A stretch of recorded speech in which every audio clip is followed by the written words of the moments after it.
Decay 2 திராவிட கட்சிகளும் அடித்து ஓடவிட்டது அப்படின்னு சொல்லலாம்.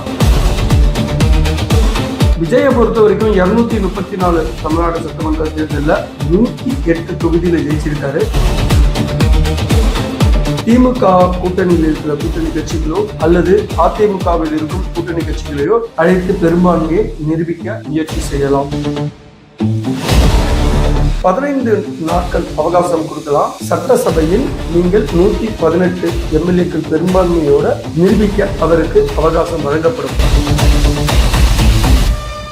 ராகுல் காந்தி அவர்கள், அதாவது காங்கிரஸ் கட்சியோட தலைவர் ராகுல் காந்தி அவர்கள் வாழ்த்து சொல்றதுக்காக விஜய்க்கு சொல்லி கால் பண்ணும்போது விஜய் அவர்கிட்ட ஆதரவு கோரியதாக கூறப்படுகிறது.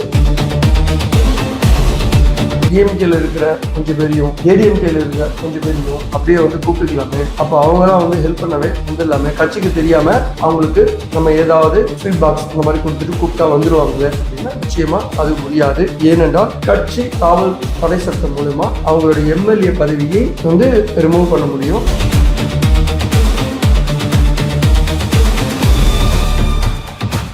அரசியல்ல எதுவும் நடக்கலாம். அதிமுகவை உடைக்கலாம், திமுகவை உடைக்கலாம், அங்க இருக்கிற எம்எல்ஏக்களை கொண்டு வரலாம்.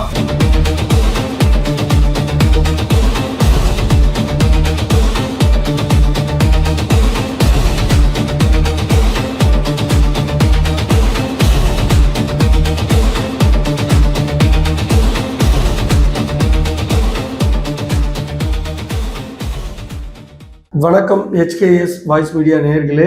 டிகே 2 திராவிட கட்சிகளும் அடித்து ஓடவிட்டது அப்படின்னு சொல்லலாம்.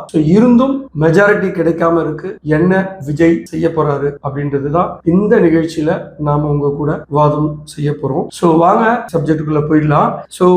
விஜயை பொறுத்த வரைக்கும் 234 தமிழ்நாடு சட்டமன்ற தேர்தலில் 108 தொகுதியில ஜெயிச்சிருக்காரு. அதுல ஒரு தொகுதி அவர் ராஜினாமா செய்ய வேண்டியது இருக்கும். திருச்சி கிழக்கா அல்லது பெரம்பூரா அப்படின்னு பார்க்கும்போது எனக்கு தெரிஞ்சு திருச்சி கிழக்கு அவர் ராஜினாமா செய்ய போறாரு. அப்ப 107 தொகுதியை அவங்க டிவிக்கு கையில வச்சிருப்பாங்க. அறுதி பெரும்பான்மையை நிரூபிக்க பாத்தீங்கன்னா 118 எம்எல்ஏ சீட்டு வேணும். அப்போ பேலன்ஸ் பாத்தீங்கன்னா 11 சீட்டு தேவைப்படுது. கண்டிப்பா அவரால் மெஜாரிட்டி நிரூபிக்க முடியாது 107 வச்சுக்கிட்டு. அப்ப என்ன பண்ணுவாரு அப்படின்னு பாத்தீங்கன்னா விஜய் அவர்கள் பாத்தீங்கன்னா கூட்டணி கட்சி வெளியில இருக்கிற கூட்டணி கட்சிகள் எல்லாம் அழைக்கலாம். பட் அவர் சிங்கிள் மெஜாரிட்டியை ஜெயிச்சதுனால திமுக கூட்டணியில் இருக்கிற கூட்டணி கட்சிகளோ அல்லது அதிமுகவில் இருக்கும் கூட்டணி கட்சிகளையோ அழைத்து பெரும்பான்மையை நிரூபிக்க முயற்சி செய்யலாம். இதெல்லாம் சாத்தியமா? இதுக்கு என்னென்ன வழிமுறைகள்லாம் இருக்கு இதாங்க நம்ம இன்னைக்கு பார்க்க போறோம். சரி, இப்போ தமிழ்நாட்டுல சிங்கிள் மெஜாரிட்டியா ஒரு பார்ட்டி அதிக சீட்டு வச்சிருக்குன்னா முதன்மையின் அடிப்படையில ஆளுநர் அவர்கள் பாத்தீங்கன்னா திரு விஜய் அவர்களை தான் முறையா அழைக்கணும். அதுக்கு விஜய் அவர்கள் உரிமை கோர வேண்டும். உரிமை கோரும் பட்சத்தில் ஆளுநர் அவர்கள் 2 வழிமுறைகள் ஆளுநர் அவர்கள் செய்யலாம். என்ன அப்படின்னா, இவர் 107 எம்எல்ஏவோட இருந்து தனி பெரும்பான்மை மெஜாரிட்டியோட ஒரு பார்ட்டியா இருக்கு. அவர் உரிமை கோரும் போது அவருக்கு 15 நாட்கள் அவகாசம் கொடுக்கலாம். சட்டசபையில் நீங்கள் 118 எம்எல்ஏக்கள் பெரும்பான்மையோட நிரூபிக்க அவருக்கு அவகாசம் வழங்கப்படும். இந்த 15 நாள்ல அவர் என்ன பண்ணலாம்னா, டெம்பரவரியா ஒரு சபாநாயகர், அதாவது தற்காலிக சபாநாயகரை அவங்க கட்சியில நியமிச்சுட்டு இந்த 107 எம்எல்ஏக்களோட ஓட்டும் பிளஸ் கூட்டணி, அதாவது இவர்களுக்கு ஆதரவு தர கோரலாம். யார் யாரெல்லாம் கோரலாம் அப்படின்னு கேட்டீங்கன்னா, திமுக கூட்டணியில் இருக்கும் காங்கிரஸை கோரலாம். காங்கிரஸுக்கு 5 சீட் இருக்கு. அதே போல பாத்தீங்கன்னா இந்திய யூனியன் முஸ்லிம் லீக் அவங்களுக்கு 2 சீட் இருக்கு. அதே போல இந்திய கம்யூனிஸ்ட், அதாவது CPI 2 சீட்டு வச்சிருக்காங்க. விடுதலை சிறுத்தை கட்சிகள் 2 சீட்டு வச்சிருக்காங்க. இந்திய கம்யூனிஸ்ட், அதாவது CPIM 2 சீட்டு வச்சிருக்காங்க. தேசிய முற்போக்கு திராவிட கழகம் 1 சீட்டு வச்சிருக்காங்க. அப்போ திமுக கூட்டணியில் இருந்து வெளியே வர இவர்கள் எல்லாம் சம்மதிப்பார்களா? விஜய் கேட்டா இவங்க எல்லாம் கொடுத்துருவாங்களா அப்படின்றது ஒரு ஆப்ஷன் இருக்கு. அடுத்ததா பாத்தீங்கன்னா, அதிமுகவுல இருக்கிற பாட்டாளி மக்கள் கட்சி 4 சீட்டு வச்சிருக்காங்க. அதே போல அம்மா மக்கள் முன்னேற்ற கழகம் 1 சீட்டு வச்சிருக்காங்க. இவங்களை கேட்டா பெரும்பான்மையை நிரூபிக்க முடியுமா? சரி, கிடையாது. அப்ப வேற என்ன ஆப்ஷன்? ஏடிஎம்கே கிட்ட கேட்கலாம். ஏடிஎம்கே இதுக்கு ஒத்துப்பாங்களா அப்படின்னு கேட்டீங்கன்னா, ஏடிஎம்கே ஒத்துப்பாங்களான்றதுதான் $1 மில்லியன் கேள்வி. சரி, அப்ப என்னதான் வேற என்னதான் வழி அப்படின்னா, நிச்சயமாக 118 சீட்டுக்கு இவங்க பெரும்பான்மையை நிரூபிக்கிறதுக்கு மற்ற கட்சிகள் கிட்ட ஹெல்ப் கேட்டுதான் ஆகணும். இதில் வேற வாய்ப்பே இல்லை. வேற ஏதாவது மாற்று வழி இருக்கிறதா அப்படின்னு கேட்டா நிச்சயமா வேற மாற்று வழி எதுவுமே கிடையாது.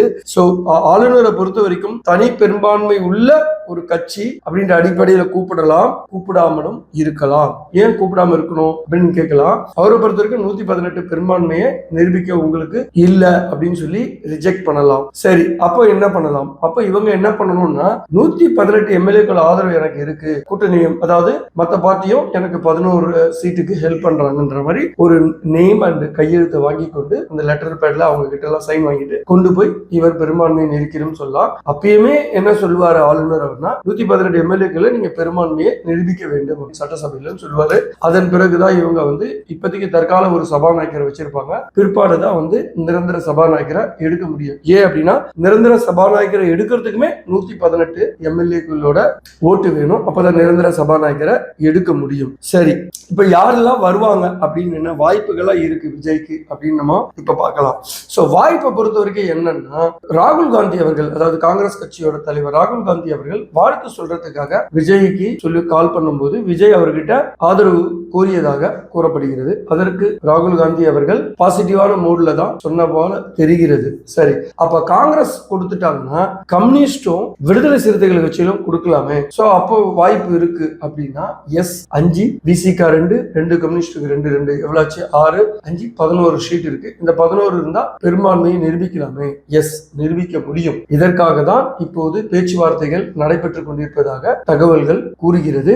சோ இது ஒரு பக்கம் இருந்தாலும் இன்னொரு பக்கம் நீங்க கேட்கலாம், எதுக்கு இவங்க கிட்ட எல்லாம் போய் கேட்டுக்கிட்டு டிஎம்கேல இருக்கிற கொஞ்சம் பேரையும் ஏடிஎம்கேல இருக்க கொஞ்சம் பேரையும் அப்படியே வந்து கூப்பிட்டுக்கலாமே, அப்ப அவங்க எல்லாம் வந்து ஹெல்ப் பண்ணவே வந்துடலாமே, கட்சிக்கு தெரியாம அவங்களுக்கு நம்ம ஏதாவது ஸ்வீட் பாக்ஸ் இந்த மாதிரி கொடுத்துட்டு கூப்பிட்டா வந்துருவாங்களே அப்படின்னா நிச்சயமா அது முடியாது. ஏனென்றால் கட்சி தாவல் தடை சட்டம் மூலமா அவங்களுடைய எம்எல்ஏ பதவியை வந்து ரிமூவ் பண்ண முடியும். அவங்க எம்எல்ஏ இல்லாம தகுதி இறக்கம் செய்ய முடியும். அதனால அப்ப என்ன வாய்ப்பு அப்படின்னா, ஒரு கட்சியில இருந்து 3ல் 2 பகுதி எம்எல்ஏக்கள் இந்த பக்கம் வந்துட்டாங்க, ஒரு கட்சிக்கு ஆதரவு கொடுக்கறதுக்கு இல்ல சுயமா ஒரு முடிவு எடுக்கிறதுக்கு வந்துட்டாங்க அப்படின்னா, அப்போ அந்த எம்எல்ஏக்களை தடை இறக்கம் செய்ய முடியாது. அவங்களுக்கு எலிஜிபிலிட்டி இருக்கு அப்படின்றதுதான் சட்டம் சொல்லுது. சோ அப்படி ஏதாவது பாசிபிலிட்டிஸ் இருக்கா? அரசியல்ல எதுவும் நடக்கலாம். அதிமுகவை உடைக்கலாம், திமுகவை உடைக்கலாம், அங்க இருக்கிற எம்எல்ஏக்களை கொண்டு வரலாம். இதெல்லாம் ரொம்ப எக்ஸ்ட்ரீமா போற ஒரு வழிமுறைகள். பட் அப்படியே ஒரு எக்ஸ்ட்ரீமான முறைகள் எல்லாம் போக மாட்டாங்க. எனக்கு தெரிஞ்சு காங்கிரஸ் கிட்டையும் பிசிகா அண்ட் 2 கம்யூனிஸ்ட் கிட்ட கேட்டாவே வேலை முடிஞ்சிருச்சு. அப்படியே இல்லைனாலும் பாட்டாளி மக்கள் கிட்ட கட்சி கிட்ட கேட்கலாம். சோ பாட்டாளி மக்கள் கட்சியுமே அவங்களுக்கு சப்போர்ட் பண்ணணும்னு இருந்தாங்கன்னா சப்போர்ட் பண்ணலாம். ஏன்னா அவங்க கிட்ட 4 சீட் இருக்கு. சோ கொலைடா வந்து கூட பண்ண முடியும். இதை தாண்டி இப்போ இந்த கட்சியெல்லாம் வந்து நாங்க உள்ளுக்குள்ள இருந்து எங்களுக்கு மந்திரி சபையில பங்கெடுக்க மாட்டோம், வெளியில இருந்து ஆதரவு தரன்ற முடிவும் எடுக்கலாம். அது அதிமுகவும் வெளியில இருந்து ஆதரவு தர முடிவு எடுக்கலாம். எப்போ அவங்க தப்பு செய்யறாங்களோ அப்ப இவங்க வந்து வாபஸ் வாங்கிக்கலாம். சோ இந்த மாதிரி பல வழிமுறைகள்லாம் இருக்கு. சோ இதெல்லாம் தாண்டி விஜய் ஆட்சி அமைப்பாரா அப்படின்றதுதான் நம்ம பொறுத்து இருந்துதான் பார்க்கணும். இந்த சூழ்நிலையில கேரளாவோட கவர்னர் தான் தமிழ்நாட்டுக்கு பொறுப்பு கவர்னரா இருக்காரு. சோ அவருமே வந்து பாத்தீங்கன்னா அங்க இருக்கிற, அதாவது காங்கிரஸ் வந்து எப்ப ஆட்சி அமைக்க போறாங்க அப்படின்ற ஒரு டேட்டை வந்து இன்னும் கொடுக்காம இருக்காங்க. அது கொடுத்துட்ட பிறகு கிளம்புவாருன்னு சொல்றாங்க. சோ மோஸ்ட் ப்ராபபிலி நாளைக்கு இங்க இருப்பாரு அப்படி சொல்றாங்க. சோ அப்படி பாத்தீங்கன்னா அவர்கிட்ட உரிமை கோர்றதுக்கு விஜயே நேர்ல போலாம், அப்படி இல்லைன்னா புசி ஆனந்த் அவர் போலாம். சோ அவர் கவர்னர் வந்து பாத்தீங்கன்னா ராஜேந்திர விஸ்வநாத் அர்லேக்கர் அவர் வந்து என்ன முடிவு எடுக்க போறாருன்னு தெரியல. அவர் தனி பெரும்பான்மை பெற்ற பார்ட்டின்றதுனால டைரக்டாவே அவரை கூப்பிட்டு ஆட்சி அமைக்க உரிமை கோரலாம். சோ ஏன் அப்படின்னா ஒரு கவர்னரா வந்து சட்ட பிரகாரம் வந்து பாத்தீங்கன்னா சோ யார் வந்து ஸ்டேபிளா ஒரு அரசாங்கத்தை அமைக்க முடியுமோ அவங்கள தான் கூப்பிட முடியும். அப்படி பார்க்கல தனி மெஜாரிட்டியா வந்து ஒரு கட்சி பார்த்தா விஜய் தான். சோ விஜய அழைச்சி உங்களை வந்து நீங்க பெரும்பான்மையை சட்டசபையில நிரூபிக்கணும்னு சொல்லி சொல்ல முடியும். இதுதான் வழிவகை இருக்கு. இதை தாண்டி இன்னொரு வழி, ஆனா அதெல்லாம் பாசிபிலிட்டிஸ் இல்ல. பட் இருந்தாலும் இன்னொரு வழியை நான் சொல்றேன். இதை தாண்டி இவர் இந்த பொறுப்பை வந்து தட்டி கழிக்கிறாரு, இவரால பண்ண முடியல அப்படின்னு ஒரு சூழ்நிலை வரும்போது திமுகவும் அதிமுகவும் பாட்டாளி மக்கள் கட்சி இவங்க எல்லாம் ஒருங்கிணைஞ்சி ஒரு கவர்மெண்ட்டை கூட நம்பிக்கைத்தன்மை ஏற்படுத்தி இவங்களுக்குள்ள ஒருத்தரை லீடரா அவர் நாமினேட் பண்ணி போய் அப்படி ஒருத்தர் ஃபார்ம் பண்ண முடியுமான்னு கேட்டா அப்படி ஒரு பாசிபிலிட்டிஸும் இருக்கு சார். சட்டத்தின் அடிப்படையில நான் சொல்றேன். பட் இதெல்லாம் வந்து நிஜத்துல நடக்குமான்னு கேட்டா வாய்ப்பு ரொம்ப ரொம்ப ரொம்ப குறைவு. சோ அதனால என்னென்ன வழிமுறைகள் இருக்கு அப்படின்றதுதான் HKS வாய்ஸ் மீடியா நேயர்களுக்கு நாங்க சொல்றோம். சோ பார்க்கலாம் விஜய் அவர்கள் என்ன மாதிரி ஒரு முடிவு எடுக்க போகிறார் அப்படின்னு. அதே நேரத்துல ஒரு திராவிட இயக்கங்களை துரத்தி அடித்துவிட்டு ஒரு மனிதனாக இந்திய அரசியல் வரலாற்றுல அவருமே பல சாதனைகளை நிகழ்த்தியிருக்காரு. ஏன் அப்படின்னா 1983 ஆந்திராவில் NT ராமாராவ் அவர்கள் கட்சி ஆரம்பித்த 9 மாதத்தில் 46.20% வந்து ஓட்டு எடுத்திருந்தாரு. பட் விஜய் அவர்கள் இங்க வந்து 35% எடுத்திருக்காரு. எம்ஜிஆர் கூட 1972 ஆண்டு கட்சி ஆரம்பிச்சு இடைத்தேர்தலில் தான் போட்டியிட்டாரு. அதுக்கப்புறம் 1977 தான் அவர் ஆட்சியை பிடிச்சாரு. ஆனா விஜய் அவர்கள் கட்சி ஆரம்பித்த 3 ஆண்டுகளிலே வந்து பாத்தீங்கன்னா தனி ஒருவனாக யாரிடம் கூட்டணியும் இல்லாமல் ஒரு மிகுந்த ஒரு ஆறாவாரம் மிக்க ஒரு வெற்றியை பெற்றிருக்காரு அப்படிதான் சொல்ல முடியும். ஏன் அப்படி சொல்றோம் அப்படின்னா திமுகவோட தலைவர் அவரே விஜய் அப்படின்ற அலையில விசில் என்ற அலையில அடித்து வீழ்த்தப்பட்டார் அப்படின்றது வந்து இந்தியாவில் உள்ள அனைத்து அரசியல் தலைவர்களும் பிரமிப்பாக பார்த்திருக்கிறார்கள்.